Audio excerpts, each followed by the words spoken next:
So, I suppose this is actually my first Christmas film review of 2022. Yep, it's already getting to that time of the year. Here's my view of The Nightmare Before Christmas.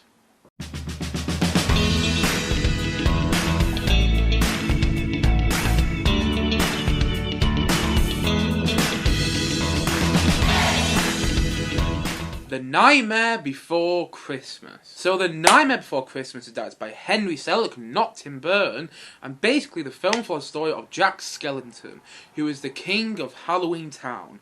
Although he's starting to get a bit tired of having that role, and he wants to do something different, and then he discovers Christmas Town, and he tries to take the place of Santa Claus. However, many problems occur when he tries to do so, and that's basically the plot of The Nightmare Before Christmas. And honestly, I think this film is great. It's the perfect movie to watch around this time of the year because, you know, Halloween was a couple of weeks ago now or something like that, and Christmas is quite literally just around the corner. You can almost touch it. You can almost touch the mince pies, and you can almost smell the fire and the Christmas tree and stuff like that. It's literally just around the corner, but it's not there just yet. And so this is the perfect time of the year to watch this movie. It's literally designed for the film to be watched in November when you're still kind of in the Halloween mindset because you've just had that, but at the same time though you're now looking forward to Christmas. I just think this movie is great because it does have that Halloween spirit in there, but also it's got the Christmas spirit in there, and literally the film opens with the end of Halloween and then it ends with, you know, Christmas night from what I can remember, or is it Christmas morning? But you get the point, it ends with Christmas, and it gets in the Christmas spirit as well, but not too much. Like, you'll finish this film, and you might feel a bit Christmassy, but at the same time, though, you won't feel like you do it like the end of Home Alone, when you want it to be Christmas Day just like that, or the end of, like, Polar Express when you want it to be Christmas Day, or even at the end of Scrooged as well, or anything like that, when you get to the end and go, oh, I want it to be Christmas Day, and why is it not Christmas Day? No, you don't get that with this film, but what you do start to feel when you get to the end of this movie is the Christmas spirit, and I just think it's perfect this time of the year. I mean, you could also say that the first Gremlins is as well, because the first Gremlins is kind of a horror film. I mean, it's not that scary, but it's kind of creepy, and at the same time, though, it's fun. But it's also set at Christmas. You know, Gremlins quite literally starts with a Darling Love Christmas song, you know, Christmas, baby, please come home, you know, Christmas, the snow's falling down, Christmas, I'm watching it fall. Such a great song, by the way, and that's what opens Gremlins. And so Gremlins is kind of that sort of film as well, because Gremlins you could watch at Halloween and still get something out of it, but you could also watch it at Christmas because it's a Christmas movie and still get something out of it as well. And I just love that about these sort of movies. I mean, I think Nightmare Before Christmas is the better film in that, you know, sort of idea. I think The Nightmare Before Christmas is a better film to watch around this time of the year, but still, nonetheless, Gremlins is also a good choice because they have that Halloween feel to them to a certain degree. They have kind of like a horror feel to them, but they're also Christmassy. Like in Gremlins, you know, the main character was given Gizmo as a Christmas present, and in this movie, Santa Claus is kidnapped by the people of Halloween Town, but at the same time, no one not to go into much detail because I haven't seen the film, Santa Claus ends up saving the day. It's got a Christmassy feel to it, but not too much. At least that's the way I see it. And also, I think the film is wildly entertaining, though. I think it's so enjoyable to watch, and it's full of life, and the musical numbers leap off the screen in the way you want them to in a film like this. I mean, I don't think the songs in the film are quite as memorable and catchy as the songs in The Muppets Christmas Carol. Like, honestly, The Muppets Christmas Carol is like the perfect Christmas musical. Like, it's just amazing. Like, there comes Mr. Humbug, there goes Mr. Scrooge, that's one of the songs from the film. Oh, it's Marley and Marley, whoa, it's just, yeah. The Muppets Christmas Carol is the perfect Christmas musical, so I don't think the songs in this film are quite as memorable as the songs in The Muppets Christmas Carol, but they're still great songs, though. They're still great pieces of music, like just the opening song, you know, This is Halloween, this is Halloween, just literally immerses its audience into the world of The Nightmare Before Christmas, and also the song that Jack Skellington sings when he gets to Christmas Town, you know, what's this? I forgot the lyrics, but it's a great song, you know, it's a great piece of music, and I do think the songs are catchy, just not as catchy as some other people make them out to be. I just don't think they're, you know, incredibly catchy. But they are really good songs, though. And also, I love the Danny Elfman musical score, which is so grand and jubilant and literally just captures the feeling of the world of The Night Before Christmas. And actually, Danny Elfman, who's a very famous film composer, who's worked on many Sam Raimi films, and who's worked with many other film directors as well, including Tim Burton, who produced the film. By the way, I will get on to Tim Burton very, very shortly in this review. But Danny Elfman, who is predominantly a film composer, does the voice of the main character in the film. He does the voice of Jack Skellington, and I do think he brings a lot of life to doing that voice on this film. And I also love the fact that this film, by the way, doesn't use that many famous voice actors. Like, Danny Elfman does the voice of Jack Skellington, but to be honest, if you don't really know film composers, you won't really know who he would. And Catherine O'Hara does the voice of Sally, the main female love interest in the film. But at the same time, though, other than that, I can't really think of many other famous people who are doing voice acting in this movie. And I do think that actually adds something to it, because it helps you get a bit more invested into the characters and you buy into the world more, because you're not hearing those voices like you sometimes do in animated films, trying to guess who it is. Like, I've had that in a couple of animated films I've watched in the past, where I'm like, oh, that's someone famous doing the voice of that character, though. Who is it? And this kind of distracts you from your, you know, film watching experience. But I don't get that at The Night Before Christmas, and I actually quite like that about it. But at the same time, though, like I mentioned before, this film is not directed by Tim Burton. Everyone always thinks it is, because the film is actually called, you know, in some places it refers to as Tim Burton's The Nightmare Before Christmas, because Tim Burton produced the film. It's like The Goonies is called Spielberg's The Goonies. But at the same time, though, Spielberg, or something like that, but like, it might be called Steven Spielberg, you know, presents The Goonies, but Steven Spielberg did not direct The Goonies, and in the same case, Tim Burton did not direct The Night Before Christmas. It's a common myth that he did, but actually it was Henry Selick, who also started some more animated films since then.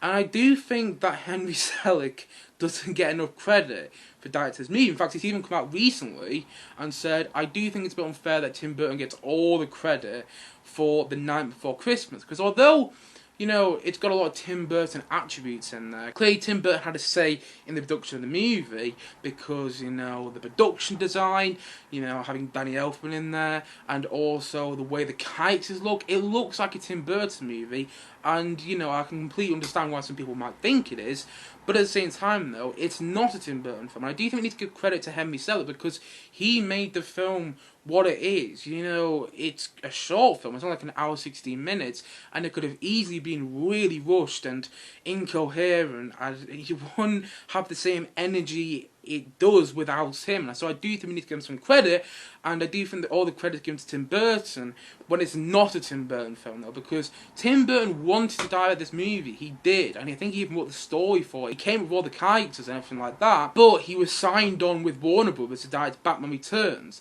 which is arguably a Christmas movie as well, by the way, because Batman Returns, from what I remember, is set at Christmas, although you don't think Batman Returns, you don't think Christmas movie, though, do you really? I mean, I don't. But still, you know, Tim Burton wanted to start the film, but he couldn't because he was directing Batman Returns at the same time. So, what you get is a film that everyone thinks is Tim Burton, but actually it's not. It's Henry Selick, and I do think we need to give credit to him there. It's not a Tim Burton film, although you might think it is. It's not. But what it is just, it's great though, it's peculiar, but I like peculiar films. And also, I think the stop motion animation is fantastic. You know, it's kind of like the stop motion animation, you know, the Aardman films, like the Wallace and Gromit movies as well, which I love to pieces. And by the way, the first Wallace and Gromit film actually came out before this, so, you know, Wallace and Gromit did not copy the Nightmare Before Christmas animation. Wallace and Gromit did it first, but still, yeah, I love the stop motion animation though. It's impressive, and it's just, it's really exciting as well because it looks realistic. It still holds up now. The Night Before Christmas came out in 1993 and the animation still holds up.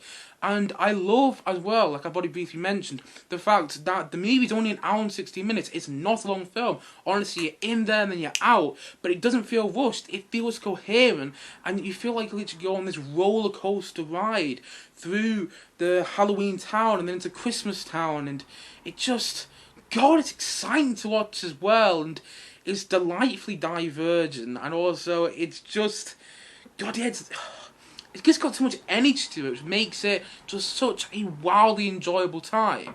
I mean, the film is flawed, it's got some plot holes in there, like when the people of Halloween Town capture Santa, they just do it by throwing a sack over him, and I'm just like, okay, so no one in Christmas Town saw him leave. That's a bit, that's stretching my disbelief a bit, but still, nonetheless so. The film is just such a good time, and it's the perfect time of the year to watch this movie. This is a perfect movie to watch around this time of the year. That's what I'm trying to say. This is a perfect movie to watch around this time of the year. The characters are all great. I love the character of Jack Skellington. Also, one thing I want to mention is I love the romance between Jack Skellington and Sally as well. I love that whole idea, and I just think that the stop motion animation is great. I love Danny Elfman's musical score. I think the musical numbers are also done brilliantly. They leap off the screen in the way you want from this movie, and although it feels like a Tim Burton film, it isn't. It's a Henry Selick film.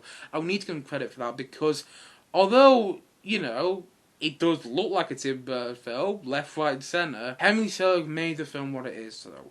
He directed it, he put it all together, and I think he did a great job doing so.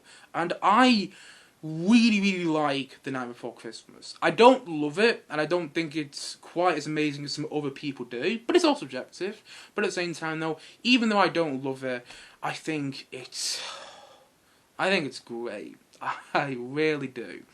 And I'm going to say that The Nightmare Before Christmas, I'm going to say that it's you know what, I'm feeling generous. I'm going to give it an 8 out of 10. If you haven't watched this movie, what are you waiting for? It's so fun, and it's not long as well, it really isn't.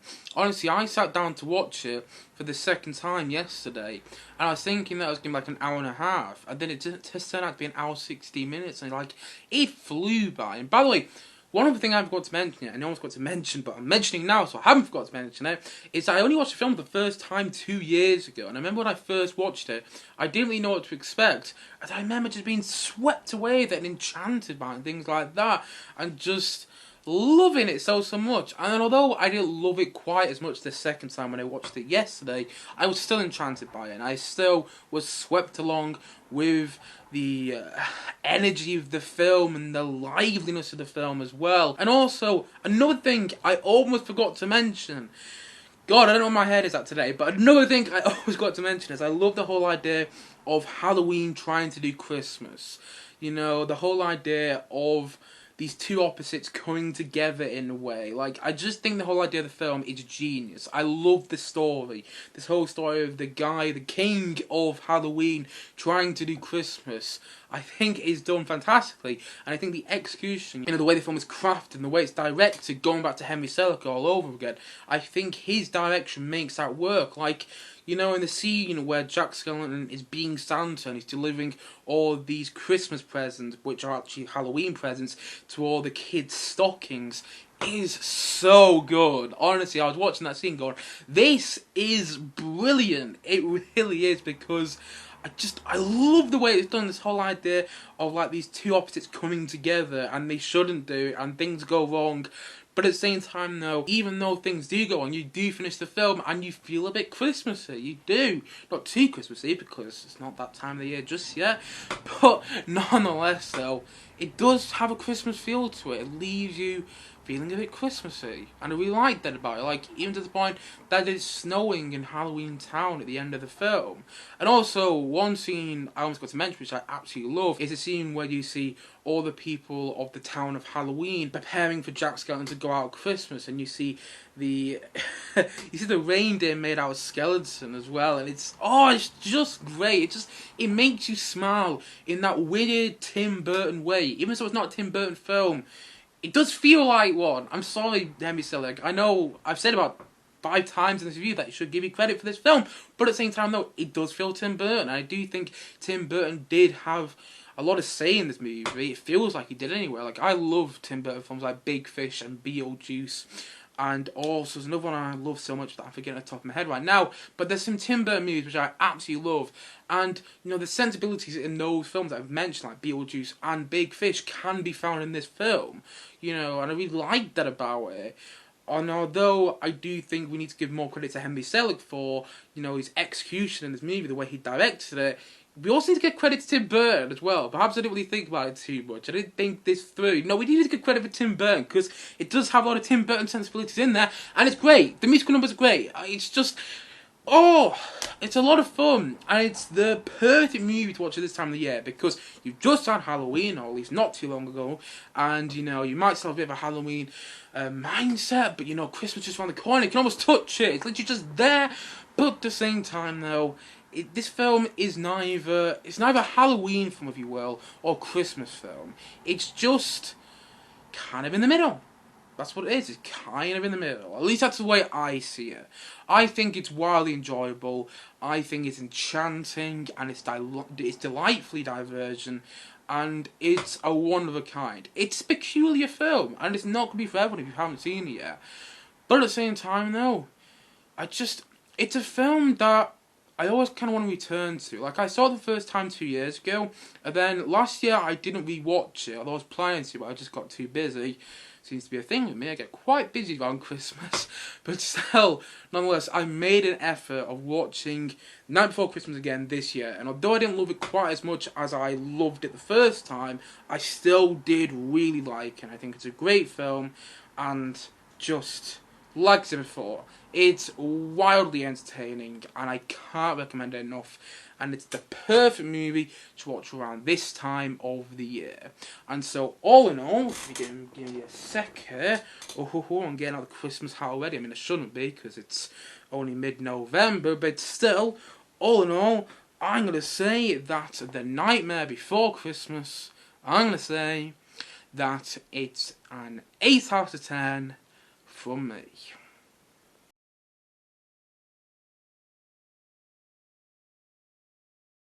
Anyway guys, what do you think of The Nightmare Before Christmas? Please you comment down below, let me know your thoughts in the comment section below. Anyway guys, I won't be uploading as many Christmas film reviews as I have done over the past couple of years this year because I am so busy with uni work and personal stuff as well, but I'll try to upload as many as possible. Anyway guys, thank you as always for watching, and if you haven't yet, please do click down below and like subscribe on this video, and look forward to many more both film and TV reviews coming very, very soon on this channel. See you guys again soon, bye bye for now, bye!